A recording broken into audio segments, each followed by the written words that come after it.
Hey guys, welcome to another episode of the High Ticket Coaching and Consultant Strategy and Growth Show. Now, if you listen to this interview anywhere else but within our private Facebook community called High Ticket Client Attraction Insider Circle, then definitely come check us out. We'd definitely love to have you. And that group was put together specifically for coaches, consultants, and service providers who are serious about getting up to that 6 and that 7-figure level. So if that's you and you want to be a part of an awesome, supportive community, then definitely come check out the High Ticket Coaching and Consultant group on Facebook. Now, with that being said, I want to introduce you to one of the members of our community, Eileen. Welcome, Eileen. Thank you. Thank you for having me. Awesome. You're welcome. So tell the members of your community what it is that you do.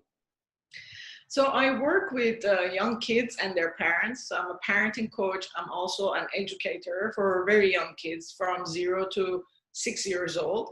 I work at early education, you can call it. And I also consult their parents on how to raise kids who are trauma-free and are emotionally intelligent. Mm-hmm. Awesome. Awesome. So what got you started doing this line of work? So I have always been passionate about kids. I have always worked with kids since I was a very young kid. I was a Girl Scout leader. Then I went to Big Brother, Big Sister. So I always wanted to be working with kids. But then about 5 years ago, 6 years ago, I decided to fulfill one of my dreams, which was traveling the world. So I went around the world for a year. I left with no plans. And one thing I decided to do was to in each country to do something that is unique to that country. And I always wanted to volunteer in South Africa. So I went to South Africa and I volunteered in a childcare setting, which was very underprivileged. And there I noticed that these kids are really happy, although the main purpose of them coming to the childcare center was just to be fed because their parents were really, really poor. But they had this joy and happiness that I rarely saw somewhere else. So it was very interesting to me. And I could feel how happy and fulfilled I was, although it was really hurting my feelings. And it was heartbreaking to see these kids in those situations. They were coming from parents who were either drug addicts or they were victims of gang violence or they lost their lives to AIDS. Some of them were living with their grandparents. But still, they had this joy, this passion for living. So after that, I went to several other countries and I started researching their childcare systems. What is different that these kids have this joy and happiness, but the rest of them do not? To be honest with you, up till this day, I don't know. The only thing that I know is that these kids were living their lives at the moment, at the present moment. And when they were in the childcare center, they were happy and healthy. So I came back and I was working in corporate America. I was executive of 2 major banks. I left banking world and I started my own daycare and preschool. And I started working with young kids and I went back to school and I am a candidate for early childhood education doctorate program. And I fulfilled my dream this way. This is my goal in life. My goal in life is to help kids be trauma-free and emotionally intelligent because that's what causes that joy and happiness and passion for living. Mm-hmm. Awesome. Lovely. So you said the place you spoke about where you said the kids were happy, joyful, it was South Africa, you said? Yes. Now, was it different? Did you find the kids there were happier, joyful there than other places? How did it? Yes. So one of the differences I saw was the teachers were working with them on how to be socially competent and how to work with each other. As of most of the other places, I see them focusing on their academic improvement. Mm-hmm. A 3-year-old or a 2-year-old should not read. It's wrong. Their brain development is not to the point for them to read. The other difference was in South Africa, they were teaching them everything through play, which is the correct way of teaching kids. There are kids that start reading at an early age. If the way that we teach them how to be academically savvy is the correct way, which is play-based learning and focusing on their social emotional development, then it's perfectly fine. the one thing we do that is not appropriate is that we force them to do things that they're not ready physiologically to do. Mm-hmm. Okay, good, good. That's awesome. That's a pretty inspiring transition you've made. So you said you've left working at high level, being a high level executive at a bank, and then going on this path. Yes, and I love it. I enjoy every second of it. I am like this. I should have done this way before I started it 5 years ago. Mm-hmm. Yeah, good. Now, what about so when you actually did make the decision to leave your job and do this, was there any type of was there any like, was it a smooth transition, or were you like a little bit scared? How did that happen? Oh yes, I had my fears. Mm-hmm. I had fears of moving from one area that I was an expert in to another area that I didn't know much other than my research and other than my experience. But then little by little, I realized that my fears are irrelevant. To be honest with you, I am fearful of public speaking. But I have my own TV show now on a Persian TV. So my fears are irrelevant. Every time I want to appear somewhere, I have the fear. But the fear is what will hold me back from fulfilling my dreams, and also being a person who contributes to the society, who makes a difference in the world. If I want to hold myself back because of my fears, I will get nowhere. And the things that I have in my heart, the potential that I have to make a change, will stay a potential. It won't actually come true as a dream. Yeah, yeah, and that's so powerful as well too, because fear is like, it's almost like we all have it, right? But there's some individuals who see it and they get stuck, and it immobilizes them. Versus other people, they see, they feel it, but they take the action anyways. They do what they got to do anyways. And as you said, I think purpose, because one of the things you said, you definitely found your purpose, and that purpose is what drives you today, right? Exactly. Mm-hmm. Awesome, awesome. So what is the next, what is that vision that you have for your company right now? So the vision is to actually make this something that the whole education system can use.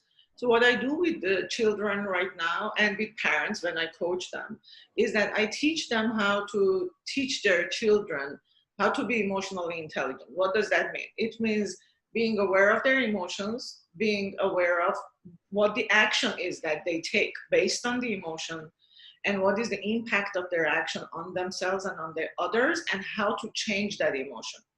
Mm-hmm. I also teach them how not to store the trauma in their body, which can be used in any situation. Children who see war, right now with COVID-19, everybody is going through some kind of a trauma. Trauma doesn't have to be major and destructive as we see it. For a young child, just getting their toy from them could be traumatic. So how not to store that trauma in their body, and then later on in life, go and try to figure out how to live a more successful and fulfilled life. So my goal is to get this in a way that the entire educational system can use it, and the parents are able to see and learn and use it at home. So we will have a completely new generation of very emotionally intelligent people. Yeah, yeah, that's a pretty big vision as well too. Yeah, awesome. Now, how do you define trauma? What's your definition of trauma? So trauma is anything that causes a negative emotion in the body or in the person, and they store it. For example, I had a friend who was telling me the story of my father once got upset with me and said, go to your room and don't come out for 5 minutes. And that caused a trauma without him knowing. It showed up after he was 30 years old. After he was 30 years old, he figured out that he is scared of doing anything wrong because he was scared of somebody telling him, you have to be removed from this place. And the translation of a kid who's 6 years old is that I'm a bad person. Because I did this action, I am a bad person. So they make it a way of being. They become, in their own mind, a bad person. So they start pleasing everybody else because they want to tell them that they are good people. That's the trauma of that act. Now, there are bigger traumas. Sexual abuse is a trauma, sexual molestation, physical abuse could be a trauma. War can be very traumatic, or even the situation we live in right now, isolation is a trauma. So everybody translates it in a different way and stores it in a different way. Mm-hmm. Yeah, it's fascinating stuff. And so with trauma, is it mostly developed as kids, at a young age? Is that where most people develop traumas? Most of the time, almost all adults have some trauma that is related to their childhood. It could be a very young kid. It could be adolescence. No, it necessarily doesn't happen at young age, but it happens more in younger ages because the brain hasn't developed enough, and because we don't know as young kids what is right and what is wrong, and we translate everything in our own way. We take everything personally. When we become adults, we learn not to take things personally as much. And the trauma that happens in childhood has a more drastic effect than if it happens in adulthood. In adulthood, we have the tools to overcome it. In childhood, not everybody knows how to deal with it. Mm-hmm. Okay, awesome. Now, what about your process? How do you help someone overcome the trauma? So the first thing we do is with young kids, we teach them first to know what their feelings are, because children don't know what feelings are. And mostly they confuse it with thoughts. And the first thing we do when a child is very young, even nonverbal, under 1 year old, is naming their feelings. So if they're laughing, we tell them, oh, look at you, you're happy, you're joyful, you're feeling happy. So I put the feeling with happy. So the kid knows happiness is a feeling. Mm-hmm. Then later on, when they know all the feelings, we start distinguishing them. This is happiness, this is sadness, this is exhaustion, this one is being upset. And then little by little, we start telling them what is the action associated with that feeling. For example, if you're sad, you start crying. If you're happy, you start laughing. And then when they get to 2 years old, that's when it is very tricky, because their emotions and their feelings are getting very hyper. The reason is because of their brain development, the stage that they are. We call it terrible twos in public language. It's called terrible twos. But the reality is, because of their brain development, they are losing some of the neurons and keeping some of them. That's when the emotions are out of control. So their impulses are very high. Now they start hitting, they start biting, they start pushing, they start pulling. These are things that a 2-year-old does. When we teach them what the feelings are, and then when we sit and talk to them, what happened that you pushed your friend? Were you upset? Were you sad? Were you excited? And the kid says it, what the emotion is. And then we ask them, do you think that the emotion that you had is the same as what you caused for your friend? And the kid says no, because they pushed him and he fell and he started crying. So how do you think your friend is feeling? He's sad because he's crying.